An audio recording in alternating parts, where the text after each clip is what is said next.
enzymes na malupit sa dunit man siya. At di masakit sa kamay. Isang labalang yan. Hello, pahinga! Hello, Pride for Blue. ACS. Tanggaling-galing mo. Smart dishwashing paste ko. Pritong ulam na masebo, plato o kaldero.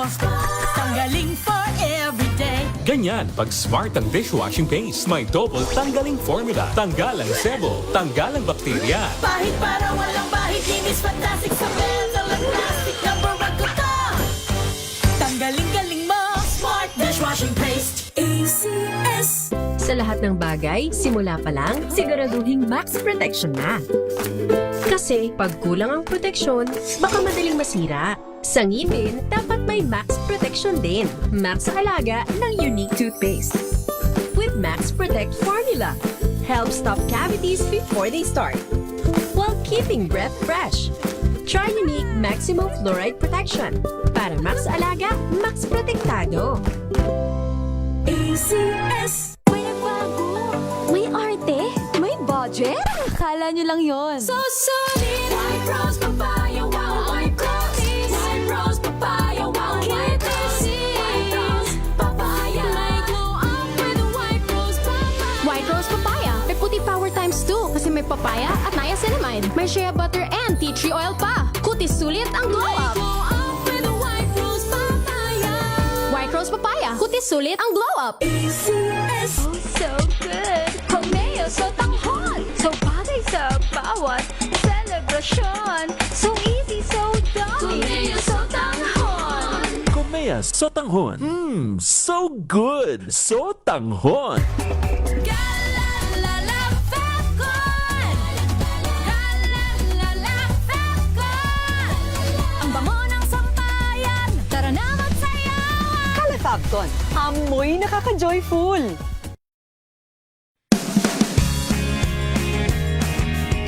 Let us unbox MX3 capsule.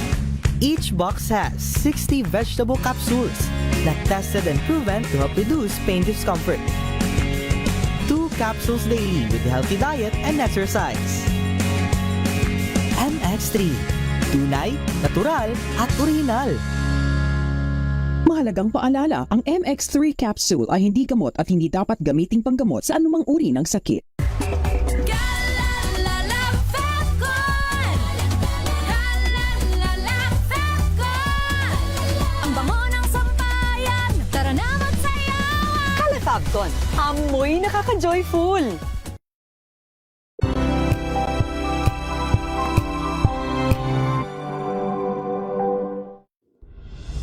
Tuloy-tuloy ang pagtulong, tuloy-tuloy ang pagseserbisyo at tuloy-tuloy ang balitaan kasama si May Binauhan sa Operation Tulong mula Lunes hanggang Biyernes.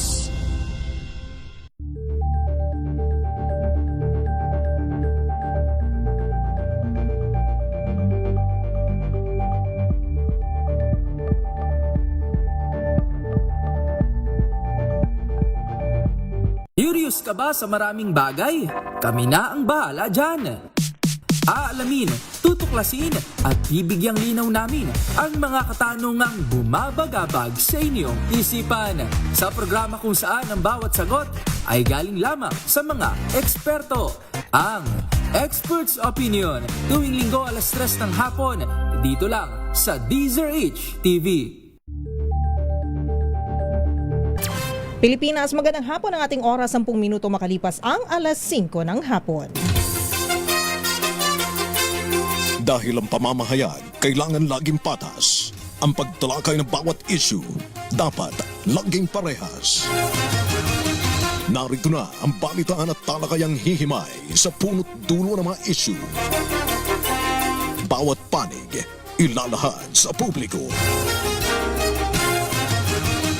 Programang DZRH Balansyado. Narito na ang mga balansyado sa pagbabalita at komentaryo sina Henry Uri at Karen Oyon. Balansyado. Basta balita, DZRH Balansyado. Basta komentaryo, DZRH, balansyado. DZRH, balansyado, balansyado. Magandang hapon, ang ating oras, 11 minutos makalipas ang alas 5 ng hapon. Narito na po ang ating mga balansyadong headlines. Senator Jinggoy Estrada kinasuhan na ng plunder at graft sa Sandigan Bayan. Halaga ng krudo sa world market muling tumaas. Debate sa mungkahing online attendance sa Senado posibleng umabot sa Korte Suprema. Bilang ng mga nasawi sa pagguho ng ginagawang gusali sa Angeles City, Pampanga umakyat na sa 5. 15, iba pa hinahanap. Senator Bato de la Rosa aapela sa kautusan ng PNP na ipakansela ang lisensya ng kanyang mga baril. 5 patay sa pagbaliktad ng truck sa Benguet. Pinoy doctor sa London sinaksak ng pasyente sa loob ng isang ospital. Tropical storm na may international name na Jangmi nasa labas pa rin ng Philippine Area of Responsibility. DZRH, balansyado. At ngayon para sa detalye ng ating mga balansyadong balita, kinasuhan na ng plunder at graft ng Ombudsman sa Sandigan Bayan si Senador Jinggoy Estrada. Ito ay kaugnay sa flood control scandal. Nadawit ang pangalan ni Estrada sa anomalya matapos ibisto ni dating DPWH Engineer Bryce Hernandez na tumanggap ng kickbacks ang senador mula sa flood control projects. Bukod kay Jinggoy, kasama din sa kinasuhan si dating DPWH Secretary Manuel Bonoan at iba pang respondents. Si Assistant Ombudsman Miko Clavano ang personal na nag-file ng demanda sa Anti-Graft Court.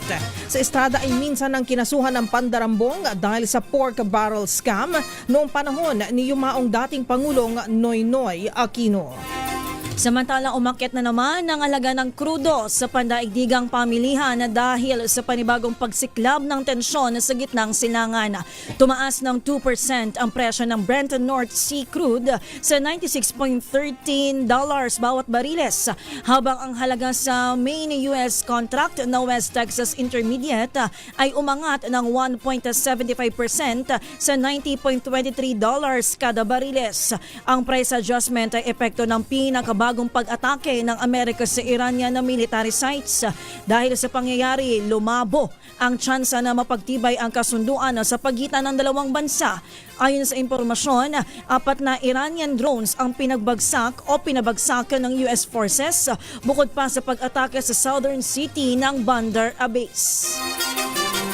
Nagbabala naman si Senator Panfilo Ping Lacson na posibleng umabot pa sa Korte Suprema ang issue sa pag-amyenda ng Senate rules. Ito'y kaugnay ng motion na gawing online ang pagdalo ng mga sesyon at pagboto sa impeachment case ni Vice President Sara Duterte. Ayon kay Lacson, kapag pinilit pa ito ng mayorya, may tuturing na itong grave abuse of discretion na siyang magtutulak para magpetisyon sila sa Korte Suprema.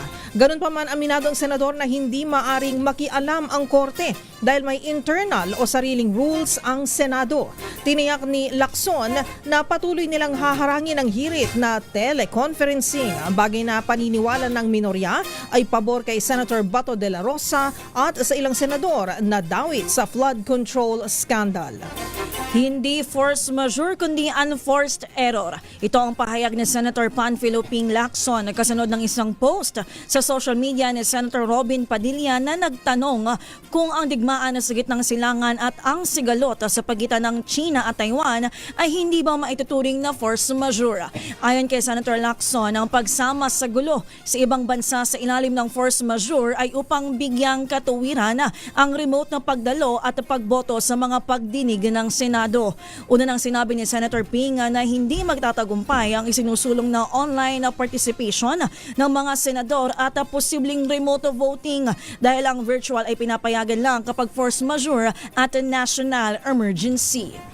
Tablado naman kay Senator Risa Hontiveros ang interpretasyon ni Senator Robin Hood Padilla sa force majeure o mga hindi maiiwasan at hindi kontroladong mga pangyayari.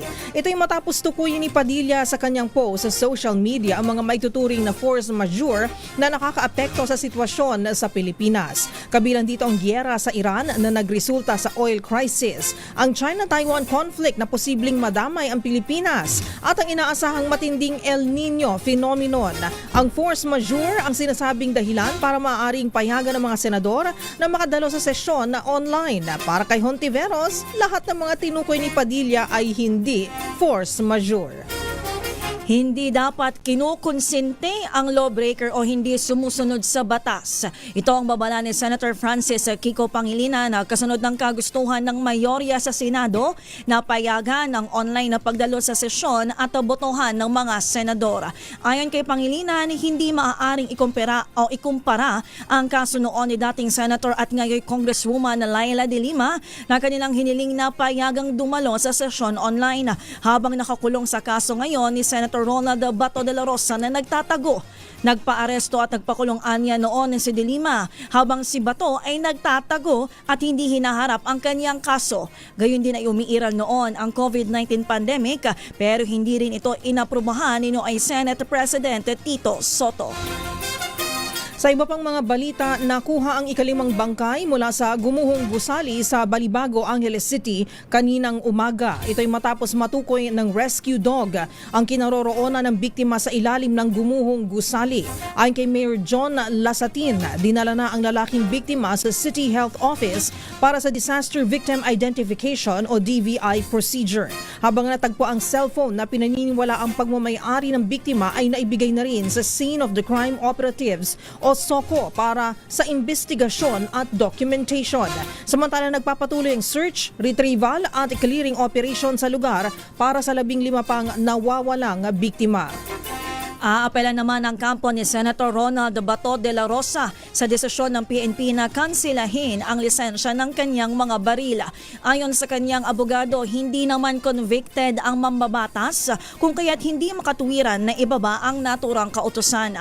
Sinabi ni Attorney Israelito Torion, magiging questionable ang pag-revoke sa firearms license nang walang kaakibat na court order.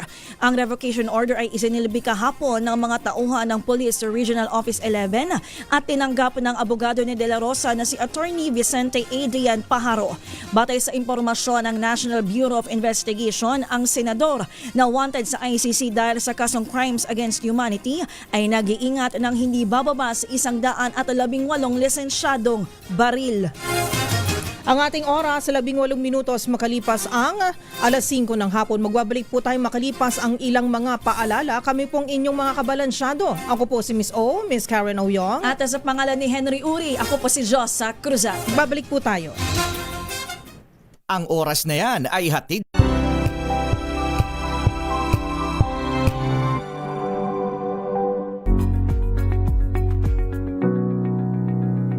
This portion is brought to you by HCS Manufacturing Corporation, ISO certified, maker of world-class quality Pride detergent.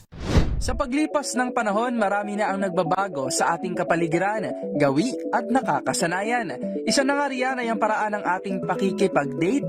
Ayon sa ilang pag-aaral, nagbabago-bago rin ang mga trend ng mga tao sa kanilang paraan ng pakikipag-date sa kanilang mga nililigawan o kasintahan. Kaya naman, narito ang isa sa top dating trend ngayong taong 2025 mula sa isinagawang survey ng dating app na Plenty of Fish sa US na tinatawag na Yap Trapping. Ito ay ang sitwasyon kung saan ang iyong kadate o marahil ikaw rin ay nagagawa mo na rin ito nang hindi mo namamalayan ang patuloy na pagkukwento ng tungkol lamang sa iyong sarili. Sa sitwasyong ito rin masasabi na Yap Trapping kung nakatuon lamang ang usapin sa isang tao o sa iyong sarili at hindi nabibigyan pagkakataon ng iyong kadate na magsalita ng tungkol naman sa kanyang sarili o magtanong ng personal upang siya ay iyong makilala. Ayon kay Nicole Moore, isang relationship expert, maaaring dahilan nito ay ang kaba sa tuwing ang isang tao ay nakikipag-date.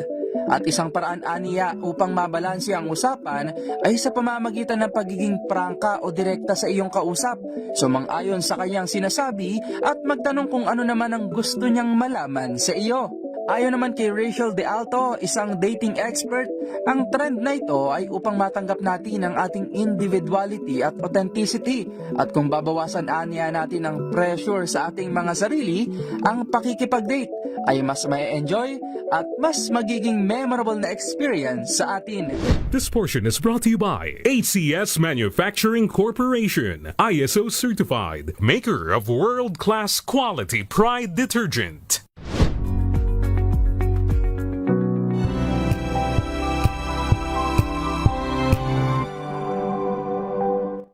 Hello, Washi! Laundry day na naman! Yay! Anong meron? Mancha ng chocolate, putik, may libag pa. Kaya natin yan! With Pride Washing Machine Detergent, may triple stain-away formula. Tanggal ang makapit, madikit, at malupit na dumit mancha. Kaya easy-easy ang labada. Mula noon hanggang ngayon. All you need is pride. All you need is pride.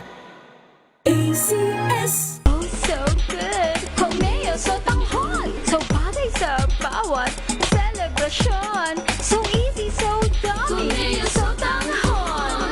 Komea Sotanghon. So good! Sotanghon!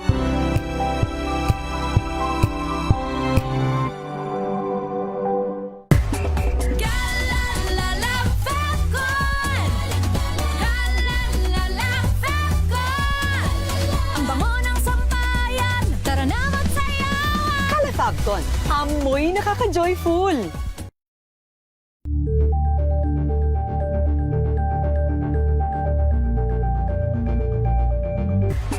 Galalala Falcon. Galalala Falcon.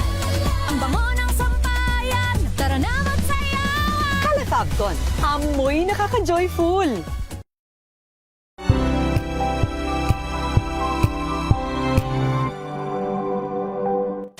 Maulan man, no worries na amoy kulob ang damit. Charm Fabcon. Bangong pumakabloom.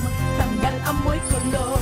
Sa bango ng charm. Kaya gamit ko, Charm Fabcon with Bloom Fresh technology. Kills 99.9% of kulob-causing bacteria.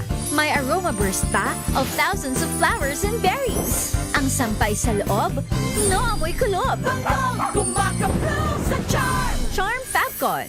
ACS. Tinesting. Sinuri. Siniyasan.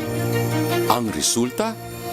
Super effective ang Shield sa pagpatay ng bakterya at virus. Shield Antibacterial Soap. Believe ang mga eksperto sa Philippine Nurses Association. At si Mami. Tiwala ako sa Shield. Shield Antibacterial Soap. Napatunayang mabisa. Ang mga nurse, tiwala. ACS.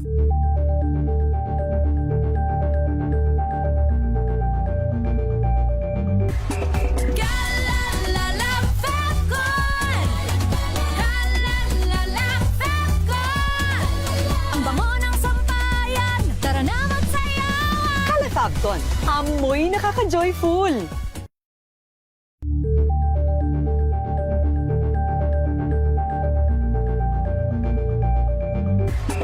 Galalala Falcon. Galalala Falcon. Ang bango ng sampayan. Tara na magsayawan. Calafabcon, amoy nakaka-joyful.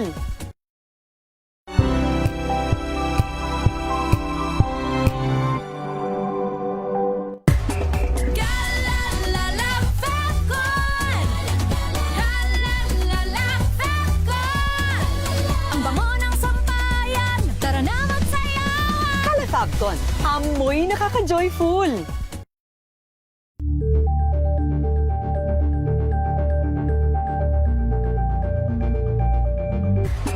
Galalala Falcon. Galalala Falcon. Ang bango ng sampayan. Tara na magsayawan. Calafabcon, amoy nakaka-joyful.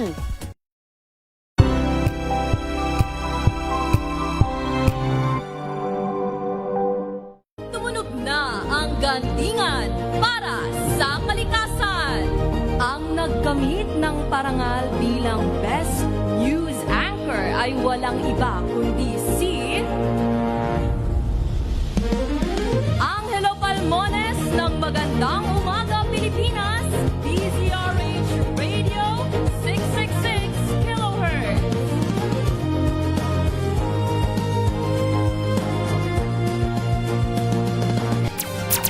Pilipinas ang ating oras sa 5:25. Balansadong issue. Balansadong balita. DZRH Balansyado.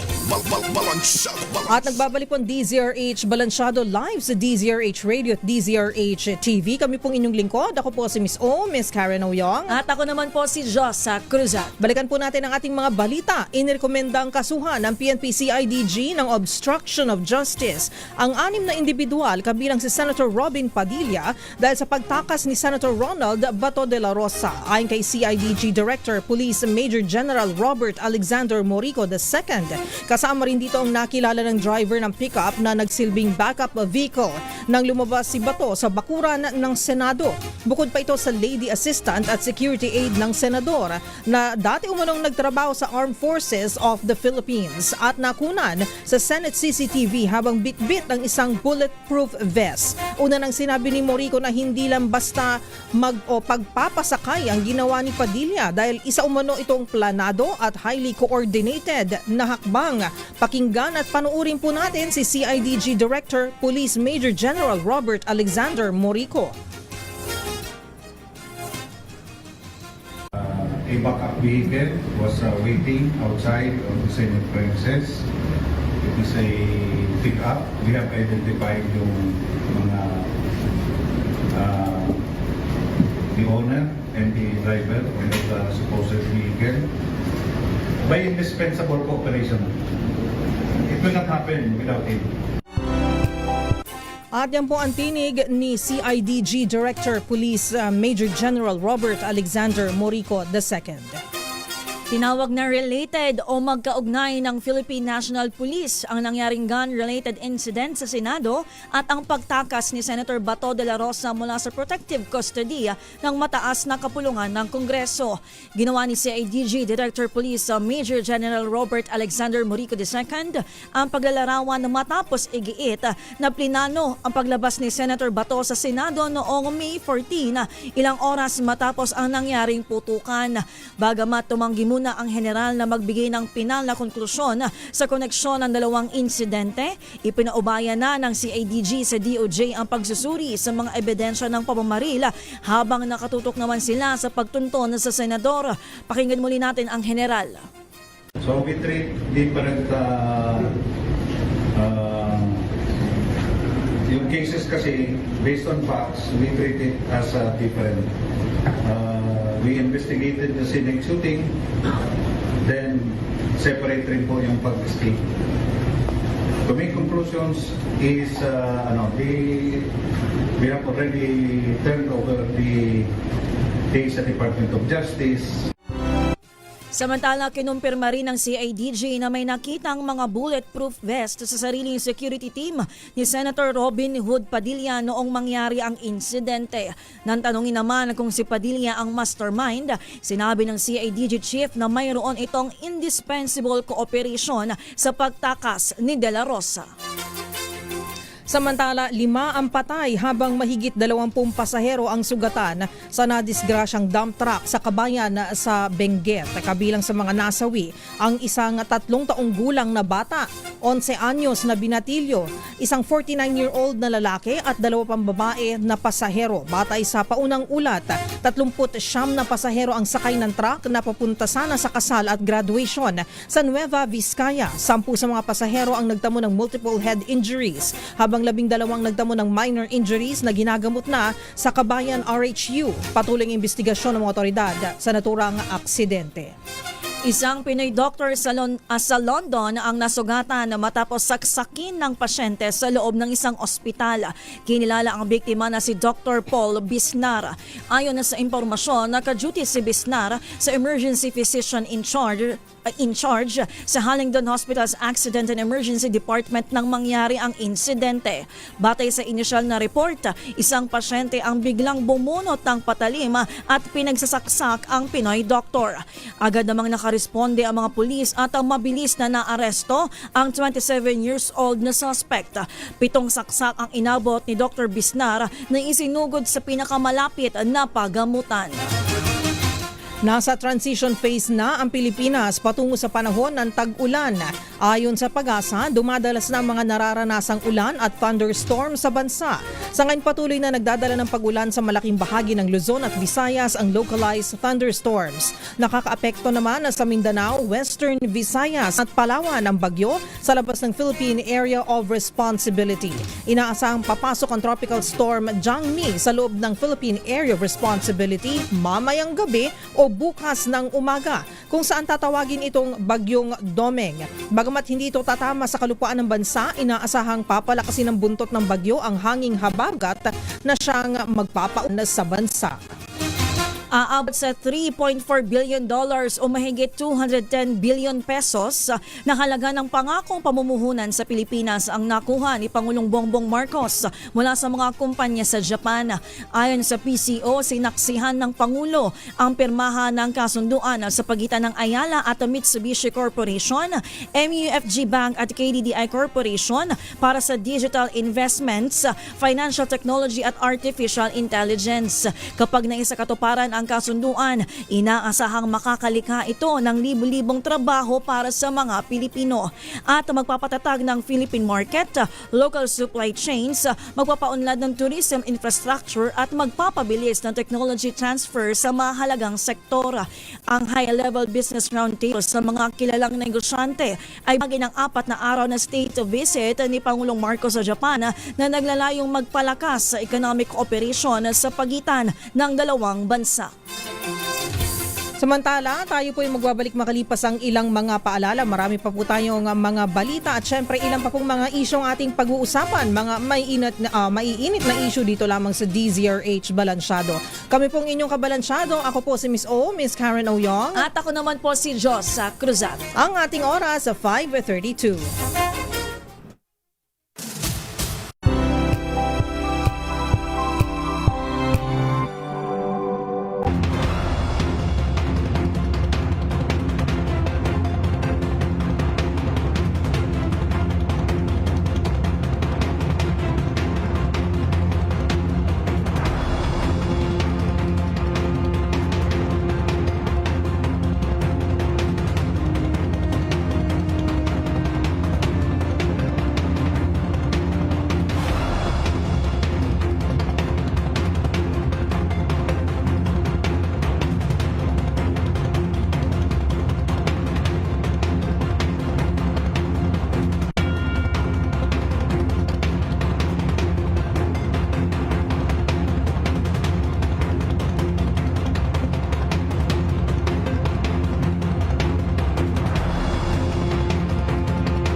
Abangan this Saturday. Becoming Level S Beyond. We are Believe. And you're watching Scene Zone. Kumakanta-kanta na rin po ako. Saan napanood ka namin yun? The Voice. Hindi ako kumakanta. Either. Online? Kasi nakikita ko lahat nire-restore niya. Okay. Believe. At humandang ma-LSS sa kanilang kantang Mahika. Ikaw, yeah. Bihag mo na parang mahika. Alas 12 ng tanghali dito lang sa DZRH TV.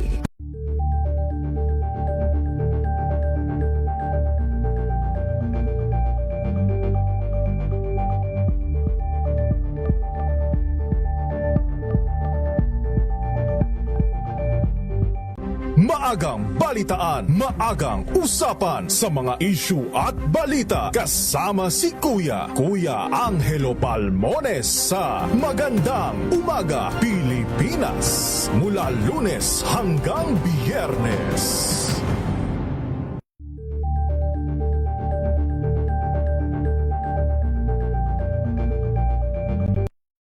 Na ang gatingan para sa kalikasan ang itinanghal bilang Best PM radio program host ay si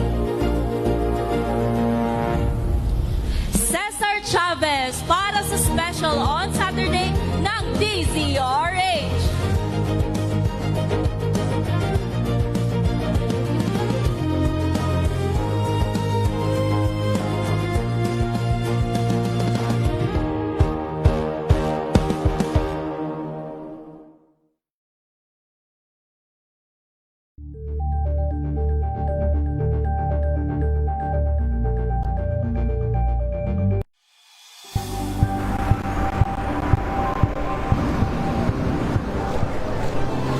Ating mga eksperto. Dito lang sa Expert Opinion.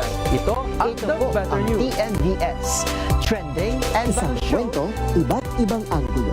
Dito sa Point. Bawat pananagutan ating tatalakayin dito sa Hoy. Bawal yan. Filipino, dito lang sa DZRH. Matchable entertainment and lifestyle. Ito ang MBC TV Network News. Una sa Pilipinas, una sa Pilipino.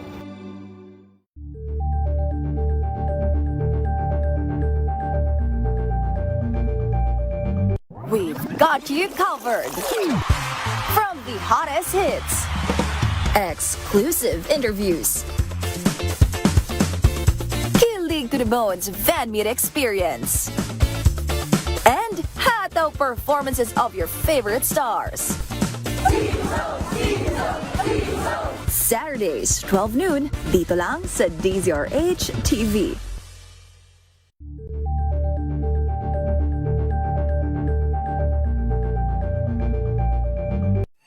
Mga balitang gigising sa inyong umaga. Mga balitang kailangan mong malaman. Mapapakinggan sa ACS Balita sa 2x2.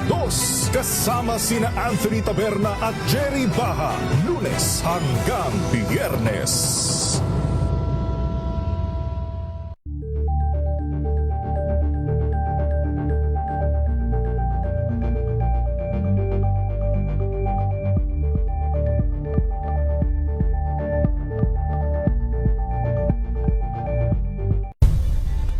Nagsimula sa pangarap hanggang sa maabot ang tagumpay. Iba't ibang kwento, iba't ibang mukha ng atletang Pilipino. Mas pinatindi, mas pinalakas, at mas pinaaksyon sa Match Point tuwing Sabado, 12:30 ng tanghali sa DZRH TV.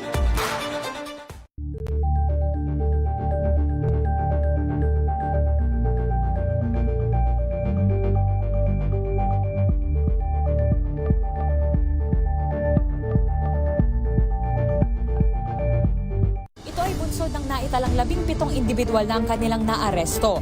Metro Manila Development Authority o MMDA ang No Contact Apprehension Policy o NCAP sa Metro Manila. Sa ang ilang mga dokumento ay peke. Hindi rin legal ang employment na ipinangako sa kanila. Sa mata ng batas, mananagot ang sangkot at may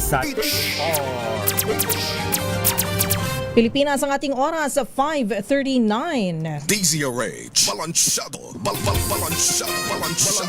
balita, balansyadong issue.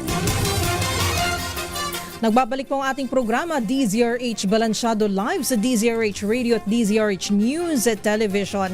Magandang hapon rin po sa lahat ng mga nanunood at nakikinig via our subscribers po sa mga cable TV networks. Sa Sky Cable Channel 129, Signal Channel 18, Destiny Cable Channel 129, Cable Link Channel 3, Bicol CATV System, TVZ Cable Network, JP Cable TV at Madera Cable TV. Sinusubukan po natin na makontak ang mayor po ng Kabayan Benguet, si Mayor Acquisan, tungkol po nga sa nadisgrasyang dump truck sa Kabayan Benguet. Nako, nakakalungkot po na balita dahil napakaraming tao po ang nasaktan at nasawi.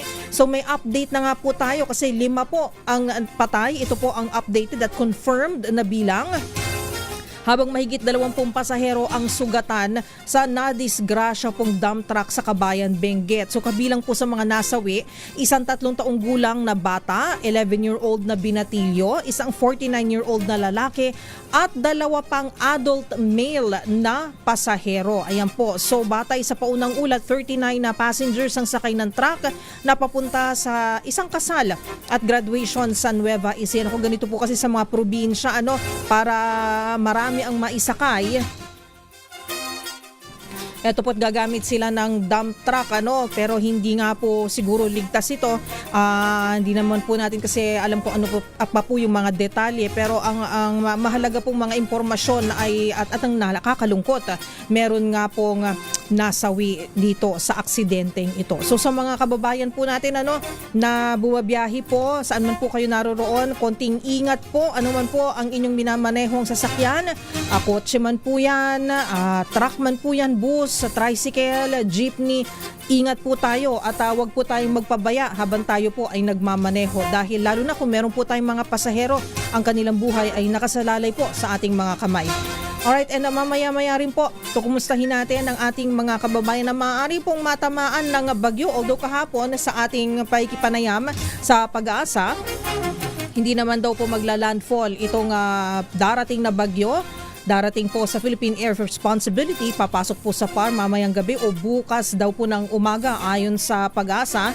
Inaasang hindi po magla-landfall, ngunit wag po nating isasantabi na posible po na may mga malalakas na pag-ulan sa ilang mga areas dito po sa Pilipinas dahil nga po sa habagat naman. Nako, nakakatrauma yung salitang habagat. Naalala ko nun yung pinakahuling habagat. Ang dami po mga lugar po ang talaga namang binaha dahil sa habagat lang po yun. Wala pa pong bagyo yan, ha? So mamaya po ay makapapanayan po natin ulit ang Pag-asa. Hingi po tayo ng update para tayo na rin po ay makapaghanda. Talaga naman pong napakahalaga, ayan po ang paghahanda, lalong-lalo na po sa mga sakuna. Lalo na po ito at napipredict naman po, nababantayan gamit po ang siyensya, ang teknolohiya at kaalaman po ng ating mga eksperto sa Pag-asa DOST. Alright, so mamaya-maya po ay makakausap po natin sila kasi kumukuha po sila ng pinaka-latest po na mga datos. Samantala, etong hapot, usapin na po, kumusta na po mga magulang dyan, kumusta na po kayong lahat at I'm sure kayo po ay naghahanda na para sa nalalapit na pasukan. Ayan, naku, Hunyo na naman po. At sigurado po kung marami sa ating mga kababayan po ay busy na po ngayon na naghahanda na una, pambayad ng tuition. Nanay, tatay, nakapag-loan na po ba kayo sa SSS? Hindi naman po kaya, nakapag-loan na po ba kayo sa kung saan man pwedeng umutang, 'di ba? Pandagdag po ng tuition, pan-down payment. Sa atin naman pong mga kababayan na papasok naman po mga anak sa mga pampublikong paaralan ay sigurado po kayo nagsimula na rin po ang enrollment. Ayan, tama ba? Kumustahin naman po ang ating mga classrooms, ang ating mga teachers, ang ating pong mga pasilidad. Kumpleto na po ba? Naayos na po ba? Kumusta na po, Secretary Angara? Ready na po ba tayo? Ayan po. At ang mga teachers, I'm sure, naghahanda na rin po sila. Tila wala naman po kasi silang bakasyon, di po ba? Kung ang mga bata ay may summer vacation at yung mga nasa kolehiyo ay may tinatawag na sem break, ang mga teachers po, mga profesor, mga instructors po, ay dire-diretso po yung trabaho niyan. Nag-prepare ng mga lesson plan, di po ba? Hindi po nagpapahinga. At syempre, asahan po natin, mga susunod po na mga mababalitaan natin ay mayroon ng Brigada Eskwela, o di ba? Dito naman makikita natin tulong-tulungan po ang mga magulang, mga teachers, ayan po, mga school officials po. Lalo na po sa mga pampublikong paaralan, ayan po, kailangan po pagdating sa bago po dumating ang pasukan ay malinis po, maayos at syempre, kaya kumbaga yung classroom kahit paano ay kaaya-aya, lalong-lalo na sa mga batang mga estudyante na kailangan po ay nasi-stimulate, ika nga, ang kanilang mga senses para maengganyo po silang matuto, lalo na visually, no? Gusto nila yung mga makukulay, may mga disenyo, o di ba? So may mga teachers dyan, naalala ko yung mga teachers ko noong elementary school, ay talaga namang effort, o di ba?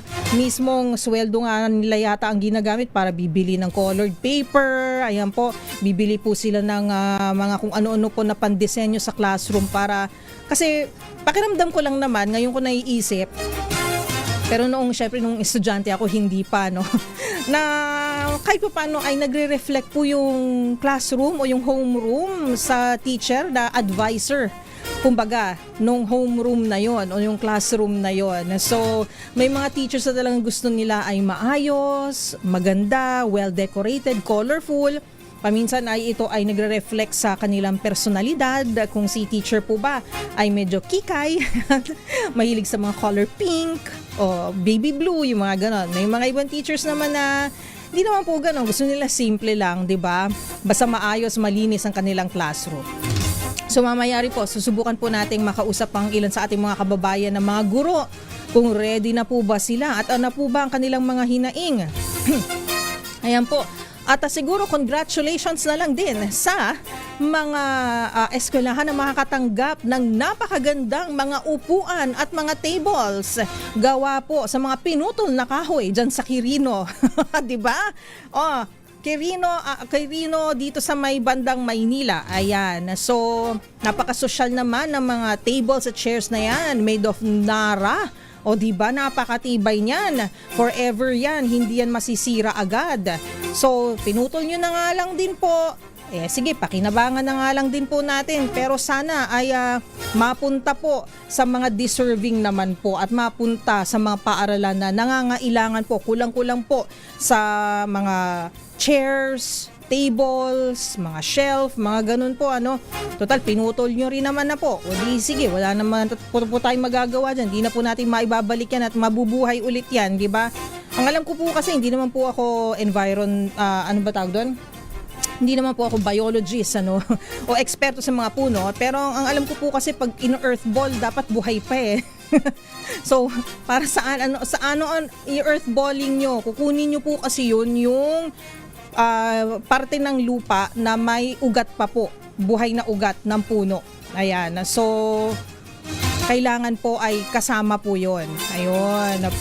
Pag-isipan nyo po yon, ano? Kasi walang in-earth ball po, napatay na po ang puno. Alright.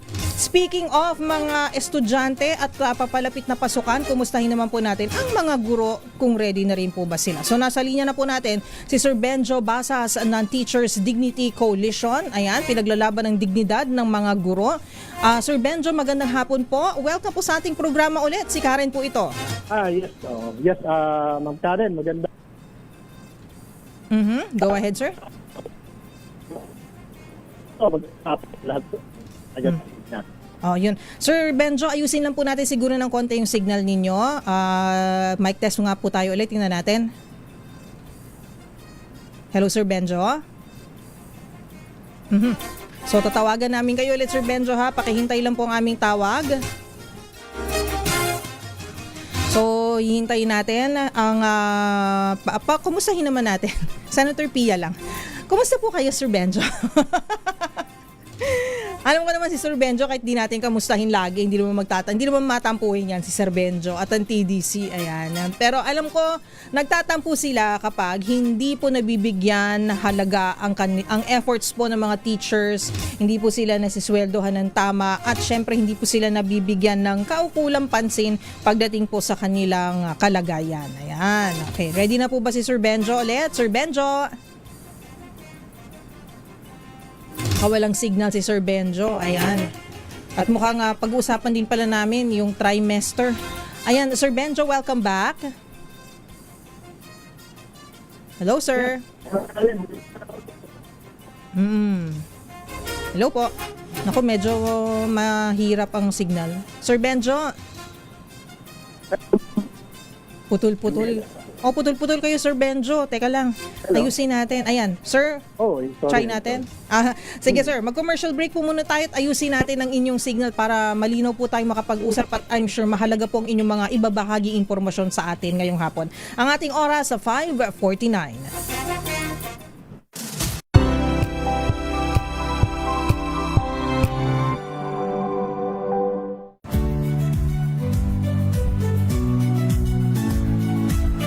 Magandang araw mga kaibigan. Ito po ang inyong balerina ng bayan, si Lisa Makuhay Lizalde, na nag-aanyaya sa inyong samahan kami at ang aming mga espesyal na panauhin para sa kalahating oras ng masayang kwentuhan sa aming programang Art to Art, kung saan ang usapang sining at kultura ay para sa lahat. Huwag kaliligtaan, tuwing linggo, alas 3:30 ng hapon, dito lamang sa DZRH Radio, DZRH TV, at via online streaming.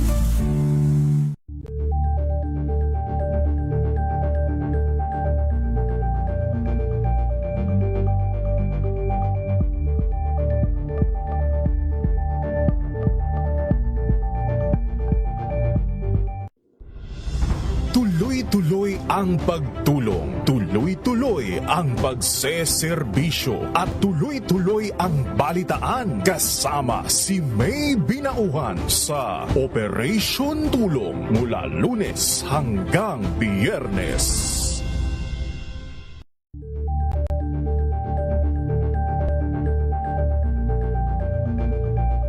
Curious ka ba sa maraming bagay? Kami na ang bahala dyan. Aalamin, tutuklasin at bibigyang linaw namin ang mga katanungang bumabagabag sa inyong isipan.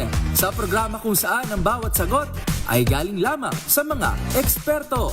Ang Expert's Opinion, tuwing linggo alas 3 ng hapon, dito lang sa DZRH TV.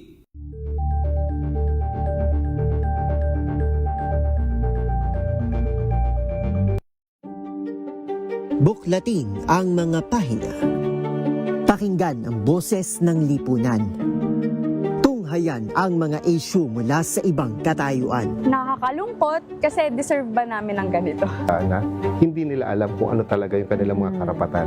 Yung gobyerno, tinulungan nila yung kanilang magsasaka. Pinapatahimik tayong lahat using various laws. Through education, kayang-kaya nating baguhin yung ganitong klaseng pag-iisip. Isang kwento, iba't ibang anggulo. Dito, sa Point of View.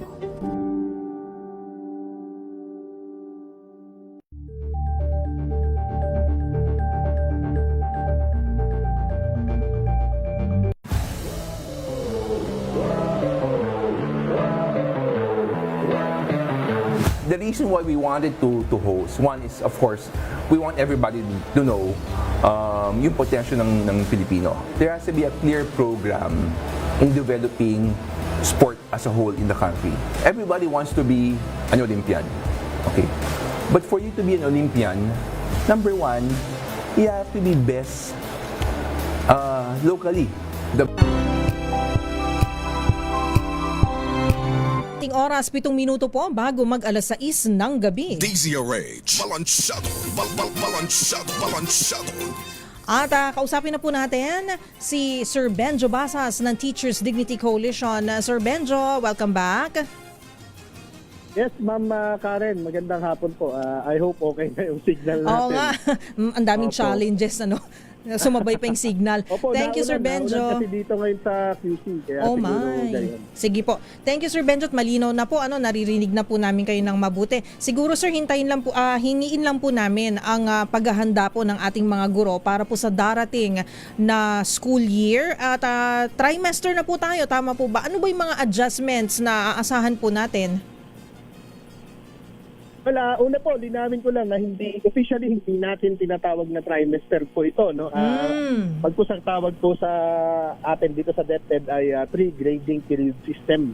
Oh, 3 grading system, no? Okay. So parang 4 quarters tinanggal lang yung isa. Parang ganun po. Yes, ma'am. Sakto po, no? Parang dati apat na sets, apat na grading periods yan. Yes po. Parang gayon po. No? Yes, of course, no, very challenging ito dahil first time ito eh. Tapos considering na hindi pa siya pumapasok na I would say no sa sistema no nung teacher natin. Alam mo yung emotional separation ano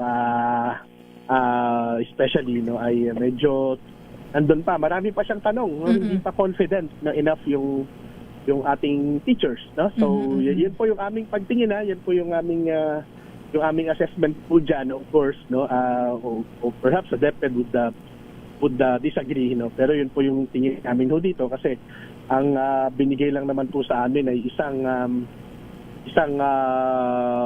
online ano or orientation orientation po no online which actually hindi niya interactive, parang nanonood lang kami ng video no from the Department of Education. Yun lang po no.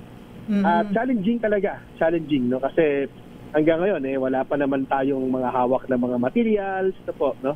So yung materials lamang po natin ngayon ayun lang yung tawag namin dyan, Ma'am Karen, sa education, yung budget of work, no? Ito yung mga trabaho na nahahatiin mo doon sa tatlong grading period. I mean, yung mga learning competencies, no? Yung mga dapat matutunan ng mga bata, no? Every week, no? Yan po. Yan pa lamang po yung meron kami. Wala. Okay. So, medyo nakakalungkot naman marinig from your end, Sir Benjo, na ganito po pala yung inyong sentimiento na mga guro, na meron kayong mga pagdududa, hindi po kayo ganun ka-confident dito sa tinatawag natin na 3 grading periods, ano? So, ano po ba yung, nai-voice out niyo po ba ito? Sabi niyo, yung orientation parang one way siya, no? Walang parang discussion na nangyari. Nagkaroon po ba, did you, kumbaga, request for maybe a consultation beforehand, another meeting after the orientation? Meron po bang ganon? Well, kami po, no, on our part sa TBC,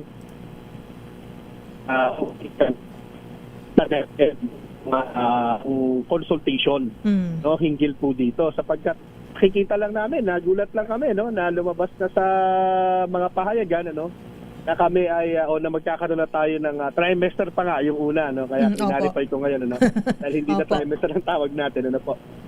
Nagulat kami kasi for such a kumbaga change, no, dito po sa ating system, para i-declare lamang siya sa media, no, sa media lang namin malalaman, parang napakahirap yata, no. So we asked, no, actually, no, sa DepEd, no, for an orientation regarding this. At pinayagan naman kami, no. Binigyan naman po kami ng oras, no, nung ating ilang mga DepEd central officials, no, to voice of course, no, our concerns, no, to raise questions, no. But then syempre, ang sabi namin, ang aming recommendation right after that, at nakita naman namin po, no, in all fairness sa Department of Education, nakita naman namin yung kanyang intent, no, yung kanyang intention ay maayos naman, no, na atiyak na yung pagtuturo o yung last days ay ma-maximize natin, ano po, no. So pero sabi namin, baka naman hindi pa tayo hinog, no, na gawin natin ito ngayong pagpasok ng June. Considering, no, Ma'am Karen, kasi June 8 na po ang simula. Lapit na. Yes, that's more than a week. Opo. Para doon sa pasukan. So, humihilig kami sa DepEd, no? Kung pwede naman po, ano muna natin, i-halt muna natin po ito, no? Mag-usap lang po muna tayo, no? Resolve po muna natin yung mga issues, no? So, walang cost naman yan sa DepEd dahil wala pa namang ginawa, no, sa paghahanda po nito. Ano naman, di naman magugulat. Tsaka alam mo, Ma'am Karen, last na, no? Kami ay teacher, no? So tatanungin kami ng mga magulang, ano pong mangyayari, ganito po at paano po ito, di ba? Kung hindi namin masasagot yan, ako nakakahiya namin kami, no? Kami yung frontline implementors, no? Pero hindi namin na kaya, no, na sa ngayon, ano po, na ma-articulate po yung kabuuan ng program. Ano po, Sir Benjo, yung mga usual na tanong ng mga magulang sa inyo tungkol dito sa bagong school calendar? Well, siyempre, yung una, yung grading system, no? Magbabago din po kasi, no, yung grading system po natin, no? Kabilang din po dyan, ano yung i-cover, no, ng mga lessons, no? Gayon din po, no, yung paano po, no, yung medyo mahaba daw kasi, no, sabi ng ilang mga magulang na nakakausap namin, mahaba, di ba?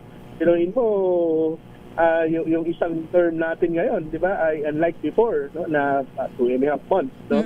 Ayun, more than 3 months, no, may mga ganyan po. No? So, may mga ganun po, no? At syempre, ang itatanong sa amin dyan, paano, no, ano yung itsura nito, no? Kapag dating na doon sa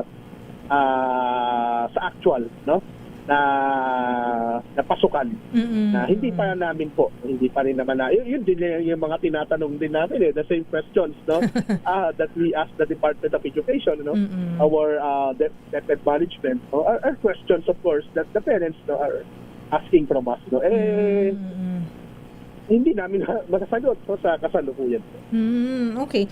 Yung question po tungkol sa yung kumbaga yung haba nung sabihin na natin yung school year, kasi marami sigurong magsasabi o baka on the part of yung kung sino man po ang nagpupush po ng 3 grading period na system is parang sa kolehiyo, di ba po, pag naka-trimester mas mabilis, kumbaga mas mako-cover nyo agad yung mga lessons, so makaka-graduate, quote-unquote. Makaka-graduate po kayo ng mas maga compared dun sa dalawa lang po, kumbaga lang po, semester lang po, dalawang hati sa isang school year. Ganito rin po ba ang idea nung mga magulang na mas bibilis po, mas maaga makakatapos ang mga bata? Or ano po bang purpose? Kasi meron din po ako nabasa, Sir Benjo, it's more for the teachers din naman, magkakaroon po kayo ng mas maraming araw to, to go on vacation, magpahinga, mag-recuperate, kung ano man po mga kailangan po, mag-reset. Tama po ba yun, Sir Benjo? Una po, doon sa binanggit ninyo, no, yung play semesters, talagang iba po siya sa konsepto nung 3 semesters sa kolehiyo, di ba? Kasi sa kolehiyo, yung 3 semesters po natin, lumalabas, walang bakasyon dyan. Hindi po gano'n, sa atin, ganun pa rin, 10 months pa rin, from June to March pa rin yung magiging pasok. Dangan nga lamang, kung dati ay 4 na ulit, na magbibigay ng periodical test, ngayon 3 na lamang. Kung dati 4 na ulit magbibigay ng report card, yung teacher or quarterly assessment na tinatawag po natin, and then report cards, ngayon 3 na lamang. Parang po yan. Kaya hindi po siya makaka-apekto. Hindi po siya makaka-apekto sa haba o iksi ng pag-aaral po. Pero Sir Benjo, kung ganun, ibig sabihin, mas magaan po yung trabaho ng teacher kasi 3 beses lang po ang papa-exam, 3 beses lang po kayong mag-grade. Tama po ba? Yeah, that's one thing that we appreciate. Tama po kayo dyan. Sinabi rin naman namin sa DepEd dyan. Hindi naman kami naghahanap lamang po nung negative. Nakita namin po ito.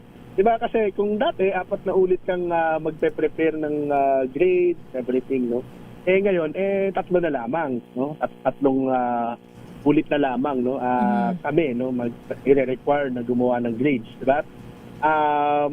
Yung binagit ninyo rin, meron po rin dito sa system po na ito, meron tayong tinatawag na term break. Hindi mag-overlap yung paggawa namin ng grades, doon sa pagtuturo, di ba? Yan yung nangyayari ngayon, imagine ngayon na Karen, bigyan kita ng halimbawa, di ba? Halimbawa, nagkaroon kami nagkaroon ng periodical test yung ating mga bata. Friday normally yan, and then sa Monday may pasok na kami.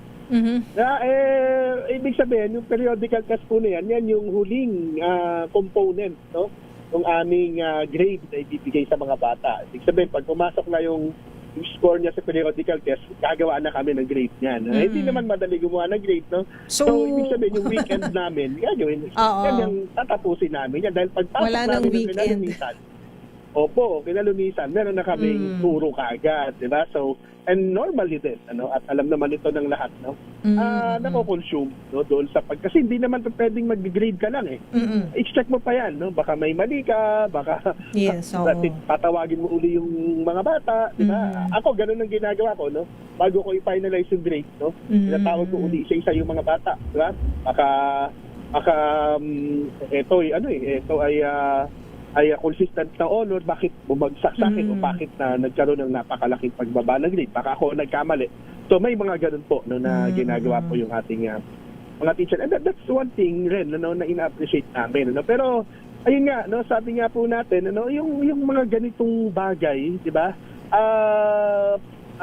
baka nga po no, ma-overshadow no, yung intention no, and of course yung mga positive no, na pwede nating makuha dito sa system ay ma-overshadow nung worries no, at nung mga yun nga po no, yung hindi pagtanggap no ng stakeholders natin, even our teachers no. So kaya sabi namin sa DepEd, dapat gawin nating confident yung lahat no, yung lalo na yung mga teacher natin, kasi kung hindi confident ang teacher sayang. Yun po naman yung sinasabi namin no? But then sige, sabihin ko na no, Miss Karen, kung talagang itutuloy ito, we could always adjust naman no. Yung problema nga namin dito no, kasi yung mga teacher, yung kapait kasi ng mga teacher sa Pilipinas no? Resilient no, mahusay, di ba, kaya nga ito, di ba, walang consultation ito na naganap no, biglang sinabi na lang kagad sa media, di ba. So lagi naman kami nakakagapay no? Pero sana hindi ganoon no, ano. It's not actually ideal, of course, no? But then, sabi nga namin, kung talagang itutuloy, wala naman kami magagawa to, hindi to comply, of course. Yes. Pero, Sir Benjo, ay hindi naman na po natin mapipigilan yung pasukan. June 8 po na, sabi nyo, less than 2 weeks na lang po. Ano ba yung paghahanda ninyo? Matuloy man o hindi, itong tinatawag natin na 3 grading period. Matuloy man po ito o hindi. Sa inyo pong panig, ano po ang ginagawa ninyo para maging maayos po ang pasok ng ating mga estudyante sa June 8? Well, right now po, no, tuloy-tuloy yung mga orientation na isinasagawa din naman ng DepEd, no. Kami naman po, na what part naman sa TDC, no, ay tumutulong din naman kami, we raise concerns, no. Kasi hindi pa pwede naman ano, na lahat tayo sabihin na okay to, maganda to, gawin na natin to, di ba? Importante no, na may mag-raise tayo ng mga issues and concerns no, for the DepEd to address, no. At sa nakikita naman namin no, again ano, yung Department of Education naman natin ay nakikinig naman sa akin. Kanina actually no, Ma'am Karen, meron tayong hearing no sa HR no, sa Peace Education Committee no. Tayo ay isa sa mga resource persons no, at ito naman ay na-raise din naman natin. Sumagot din naman yung ating Department of Education, of course no. Hindi naman sila nagko-commit syempre no, na ito ay i-consider no, yung suspension or yung tutuhal, the implementation, of course wala namang gano'n. At then no, sabi nga namin, sige lang no, tignan natin no, at hindi naman final pa no, lahat no. Pag it's not over until it's over. So we're waiting pa din naman ano, doon sa maaring mga adjustments na gagawin ng DepEd. For us again no, kailangan natin ng substantial no, na piloting. Okay, basta ang mga guro, ano man ang mangyari, tuloy pa rin ang pasukan, kayo po ay naghahanda pa rin. Pero hopefully nga po ay mabigyan rin po ng mga kaukulang kasagutan yung mga agam-agam yung mga guro at ng mga magulang. Ayan po. So siguro po kung meron po kayong mensahe sa mga kapwa nyo guro, sa mga magulang po ng mga estudyante ninyo at sa mga nanonood at nakikinig po sa ating programa, Sir Benjo, go ahead. Hindi, siguro sa mga magulang natin at sa mga mag-aaral, hindi nila masyadong problemahin to dahil pasok naman yung mga bata, no? Paliliwanag din naman ng mga teacher yan no?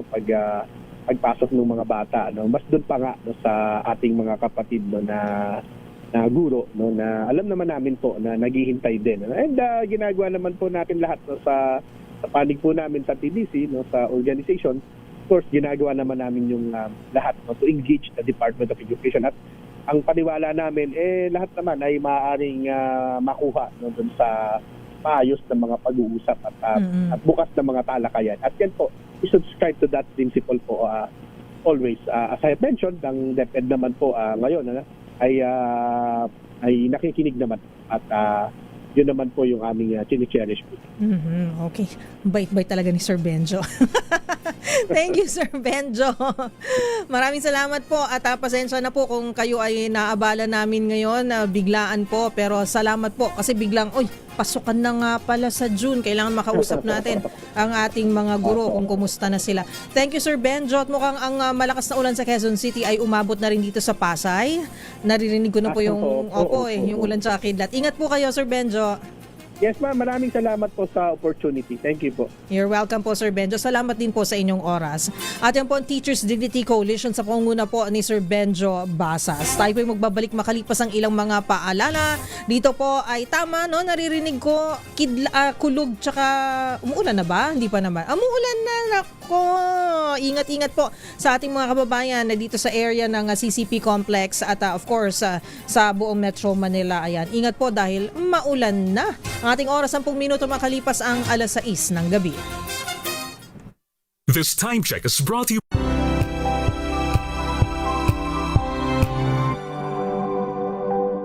Hello, Washi! Laundry day na naman! Yay! Anong meron? Mancha ng chocolate, putik, may libag pa!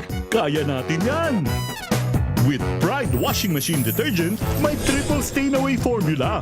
Tanggal ang makapit, madikit, at malupit na tumitmantsa.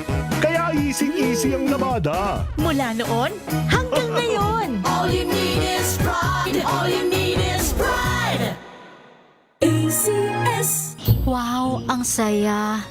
Isang barangay na labada, puro mancha pa. Goodbye, pahinga. Mommy, isang laba lang yan sa Pride Bar Blue. May powerful stain-away enzymes na malupit sa dumit mancha. At di masakit sa kamay. Isang laba lang yan. Hello, pahinga. Hello, Pride Bar Blue. ACS. Tanggaling-galing mo! Smart dishwashing paste ko! Pritong ulam na masebo, plato o kaldero. Tanggaling for everyday. Ganyan, pag smart ang dishwashing paste, may double tanggaling formula. Tanggal ang sebo, tanggal ang bakterya. Pahit para walang bahid, linis fantastic sa metal at plastic na barakuta. Tanggaling-galing mo! Smart dishwashing paste. ACS. May nagbago. May arte. May budget. Akala nyo lang yon. So solid. White rose papaya, wow, white rose. White rose papaya, wow, white rose. White rose papaya. May glow up with white rose papaya. White Rose Papaya. May puti power times 2 kasi may papaya at niacinamide. May shea butter and tea tree oil pa. Kutis sulit ang glow up. Glow up with white rose papaya. White Rose Papaya. Kutis sulit ang glow up. ACS. Galalala Fefcon. Galalala Fefcon. Ang bango ng sampayan. Tara na magsayawan. Calefabcon, amoy nakaka-joyful. Sinisiguro kong tama ang aking choices. Tamang pagkain, lifestyle, at ang partner ko, MX3 Capsule. Gawa ito sa ISO at GMP certified na planta. Tested and proven na may alpha, beta at gamma mangosteen. Helps avoid knee joint pain discomfort. Iwas-iwas sa sakit. Kailangan lang na long-term ang pag-inom. 2 capsules araw-araw. MX3, dito ako believe. Mahalagang paalala, ang MX3 capsule ay hindi gamot at hindi dapat gamiting panggamot sa anumang uri ng sakit. Galalala Fefcon. Galalala Fefcon. Ang bango ng sampayan. Tara na magsayawan. Calefabcon, amoy nakaka-joyful. Indoor activities para sa mga 1-year-old babies. Alamin. This portion is brought to you by ACS Manufacturing Corporation, ISO certified, maker of world-class quality Pride detergent. Ang unang taon ni baby ay ang tamang panahon para simulan mo na siyang turuan sa mga tunog o sounds sa tulong ng kanyang laruang rattles, drums, spoons, pots at pans. Bukod pa riyan, pwede rin kayong bumuo ng playhouse mula sa cardboard box. Pasok din sa mga learning activity na pwedeng ipasubok kay baby ay ang paglalaro ng water and sand at turuan siyang mag-dig, pour and scoop nito. Sa paraan daw na ito ay nade-develop ng isang bata ang kanyang fine motor skills at hindi mawawala ang unti-unting pagtuturo sa kanya kung paano ang pagbibilang gamit ang kanyang mga daliri, sa kamay at sa paa. This portion is brought to you by ACS Manufacturing Corporation, ISO certified, maker of world-class quality Pride detergent.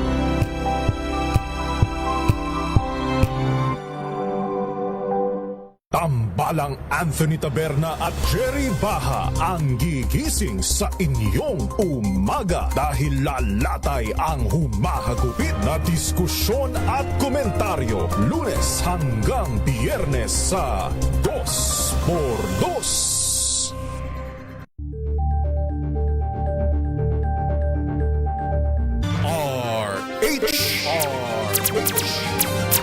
Pilipinas ang ating oras, 15 minuto makalipas ang alas 6 ng gabi. Balansadong balita, balansadong issue, balansado. At dahil malakas na po pagbuhos ng ulan sa ilang parte dito po sa Metro Manila, makibalita na po tayo sa lagay ng panahon. Nasa linya na po natin si DOST Pag-asa Meteorologist Ms. Lian Loreto. Ma'am Lian, magandang gabi na ba? Magandang gabi po, Ma'am Lian. Yes po, magandang gabi po sa ating lahat. Ngayon nga po may nakataas po tayong thunderstorm advisory dito po sa may areas ng Metro Manila, Rizal, Bulacan, Pampanga, maging sa may Nueva Ecija. At ito nga pong ating mga pag-ulan o yung mga thunderstorm activities natin ay maaari nga pong mag-last between 2 to 3 hours. So expect po natin yung katamtaman hanggang sa malalakas na mga pag-ulan. Maaari po magdulot din ng mga pagbaha at pagguho ng lupa. So doble ingat pa rin sa ating mga kababayan. Ngayong araw nga po ay patuloy po yung epekto nitong paunang ihip ng habagat or yung southwesterly wind flow sa may Palawan at sa may kanlurang bahagi ng Visayas at Mindanao. Kaya inaasahan din po natin yung maulap na panahon na may kalat-kalat na mga pag-ulan, pagkulog at pagkidlat dito po sa malaking bahagi nga po ng Mindanao, maging sa may western Visayas, Negros Island region and sa may Palawan. Dito naman po sa Metro Manila and the rest ng ating bansa, inaasahan po natin, aside po sa mga thunderstorm activities, bahagyang maulap.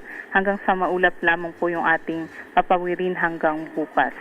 At update naman po tayo dito sa binabantayan natin na bagyo, Itong tropical storm Jangmi, nasa labas pa rin po ng ating PAR at yung trough po nito o yung extension ng mga kaulapan nito ay maaari din namang makaapekto sa silangang bahagi ng Mindanao. Ito po yung huling namataan natin, 1,235 kilometers silangan ng southeastern Luzon. May taglay pong hangin na abot sa 75 kilometers per hour at pagbugso na abot sa 90 kilometers per hour. Kumikilos po ito ng mabagal pa north-northwestward. Inaasahan natin makakapasok ng ating PAR ngayong gabi o mamayang madaling araw at posible nga po ay pagpasok nito, tatawagin po natin sa local name na Domeng. Sa nakikita natin, yung track naman itong bagyo, less likely naman na maglandfall. Doon po siya sa may Philippine Sea at posibleng mag-recurve patungo sa Japan. Ngunit maaari nga pong mas lumakas ito, maging typhoon category, kaya inaasahan pa rin natin yung mga pabugso-bugsong hangin, especially sa may extreme northern Luzon area and also yung matataas na mga pag-alon sa may eastern seaboard ng ating bansa over the weekend. Yan Okay. naman po ang latest. Ms. Lian, Yes po. i-ano ko lang kasi nakikita natin sa satellite images, nabanggit nyo na mabagal yung kanyang pagkilos. So ibig sabihin, ito ay nakakaipon ng lakas at of course ng ulan, tubig ulan? Yes, actually, nakikita natin mas lumalakas pa ito. Sa atin nga pong latest na forecast, maaaring by tomorrow ay maging severe tropical storm and then by Saturday maging typhoon category pa nga. So habang nandito po siya sa may Philippine Sea area, mas lalakas pa po itong bagyo na ito. Naku, kailangan maghanda tayo kasi may mga areas po na makakaranas ng malalakas na pag-ulan.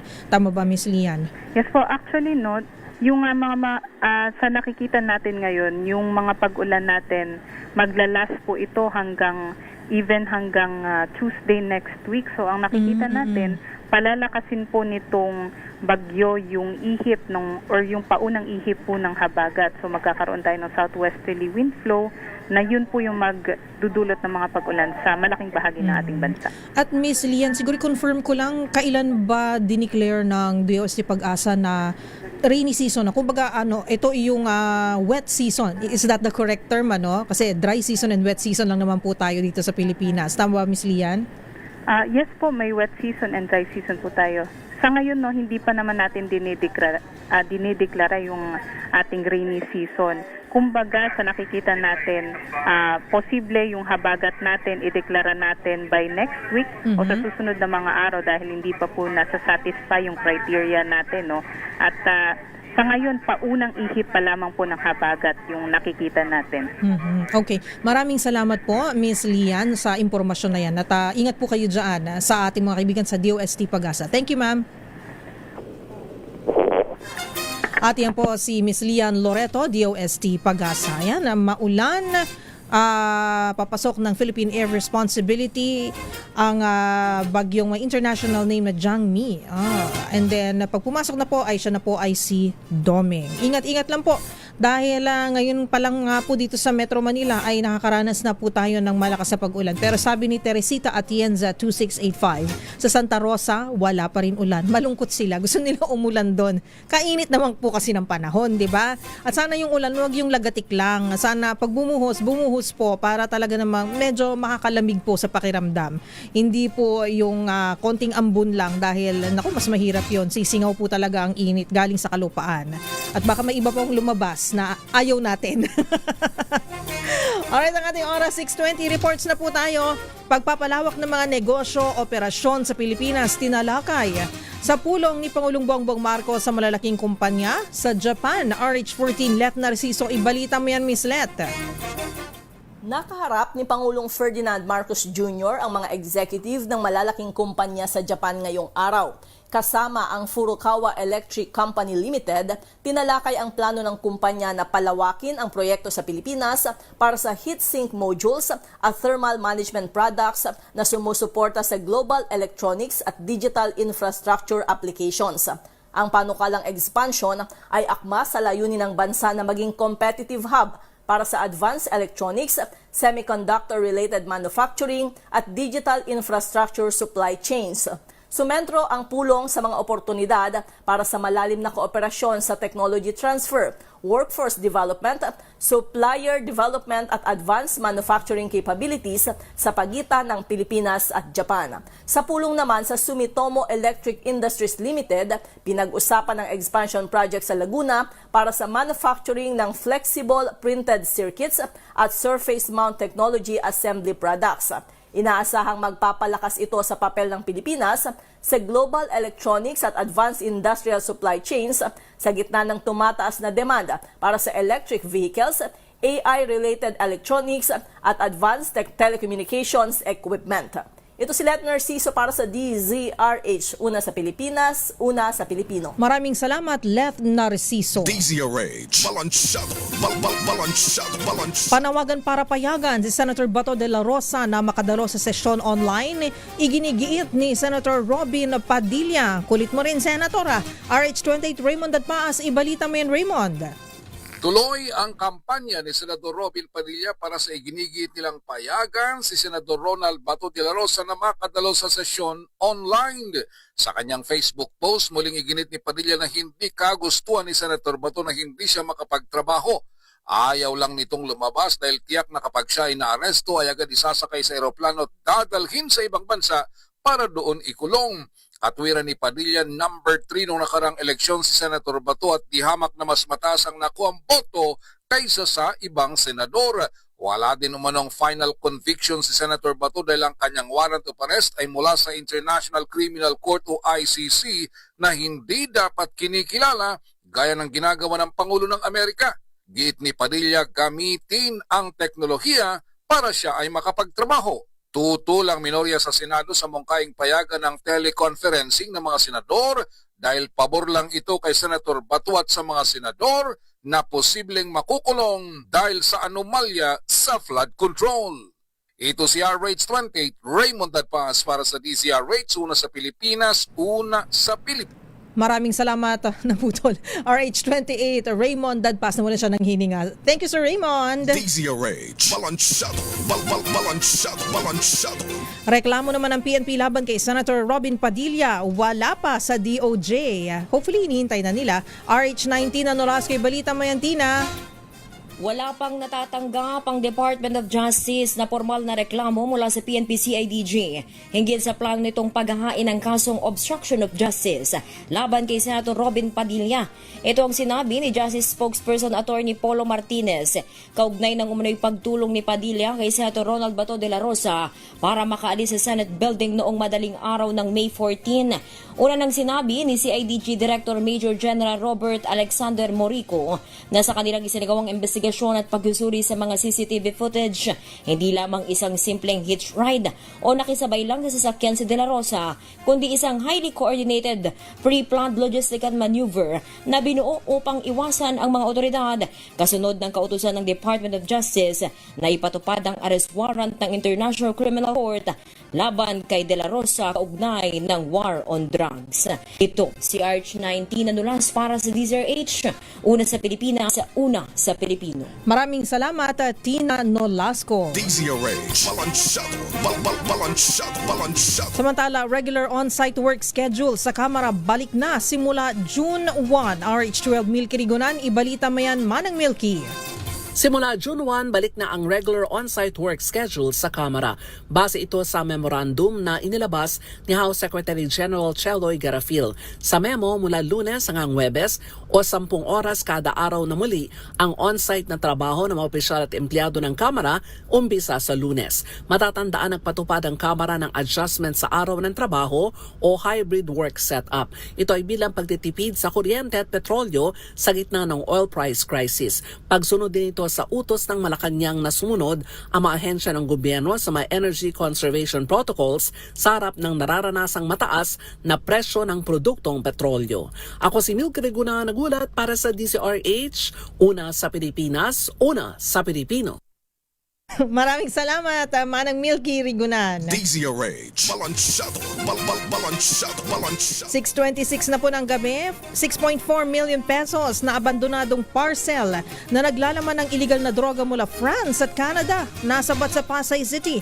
RH23 Edwin Duque, balita mo yan, Edwin. This current Nawi sa mga drug bypass routing operation ng routing cartage screening matapos sa matagpuan ang limang binabanto ng inbound parcels na naglalaman ng hininalang illegal na droga na nagkakalaga ng mahigit o 6.4 million sa Central Mail Exchange sa center sa Pasay City. Natuklasan ng mga pinagsamang anti-drug operative mula naman sa NAIA Inter-Agency Drug Interdiction Task Group ang iba't ibang mga pinaginalang illegal na substance. Bilang ang hininalang MDMA o ecstasy na may karaniwang presyo ng droga na 4,300 o 4,383,000 at marijuana cost na nagkakalaga din ng 1.4 billion at ilan pang mga cocaine na nagkakalaga namang bagit kalating bilyon at kung sa kabuuan ay 6.4 billion pesos.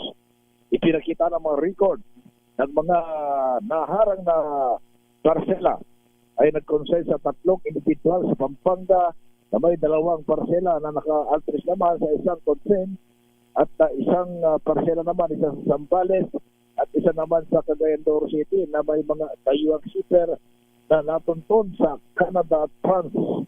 Ang cargo screening procedures na isinagawa ng mga otoridad o ng Bureau of Customs ay sinundan ito ng kemahin na Peneling na PIDEA kung saan ay nagpahiwatig ng posibleng na pagkaroon ng illegal na droga ng maglaon.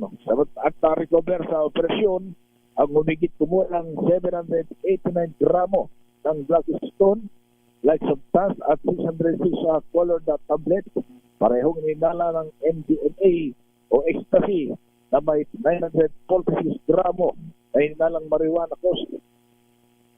Ito'y ibabalik sa Philippine Drug Enforcement Agency at sa National Quezon City ang mga nasa patay illegal na droga para sa kakulang na disposisyon at karagdagang illegal na aksyon. Aris 1 to 3, Edwin Duque nagulat sa DZRH, oras sa Pilipinas, una sa Pilipinas. Maraming salamat, Edwin Duque.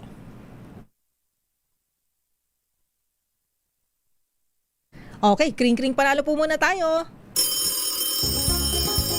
Makinig maigi! Ito na ang chance mo na manalo ng instant 500 pesos kapag narinig mo na ang mahiwagang kring-kring.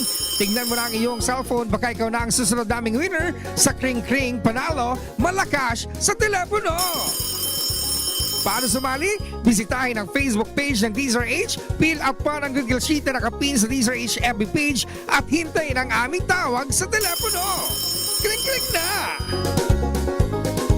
Uy, punta tayo ng Tacloban City. Ayan, at nasa linya na natin si Maria Cassandra Cabilin. Hi, Miss Maria Cassandra. Good evening sa'yo.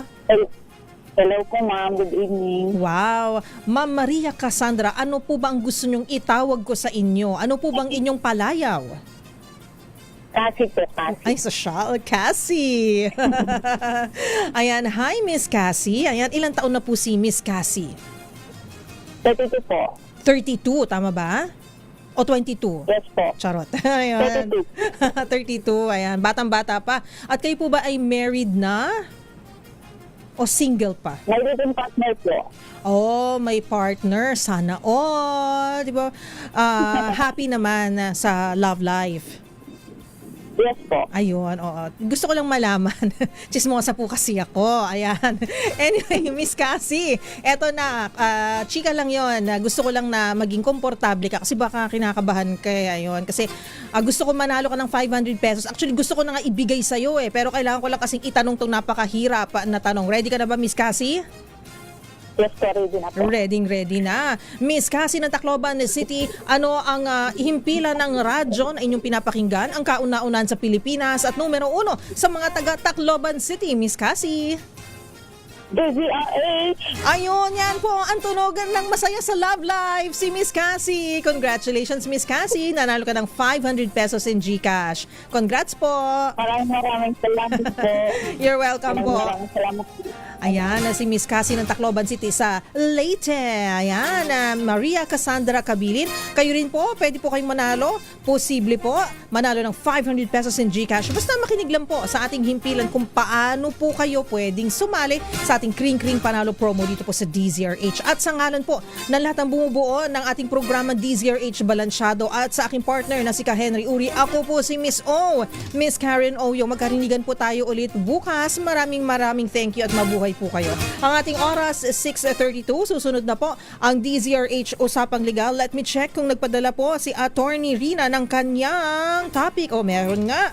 Sabi niya, ito po ang ating tatalakayin sa DZRH Usapang Legal. Nakasangla na, isinangla pa sa iba. Estafa ba ito? Malalaman nyo pa apo yan sa ating susunod na programa with Attorney Rina Seco, DZRH Usapang Legal. Susunod na. Bye! Ang oras na yan ay hatid sa inyo na.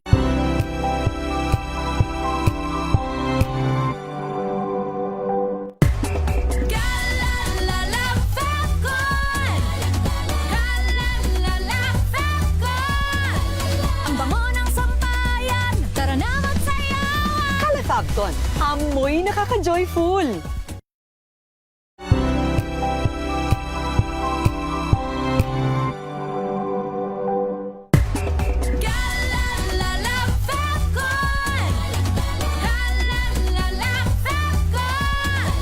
Ang bango ng sampayan, tara na magsayawan. Calefacton, amoy nakaka-joyful.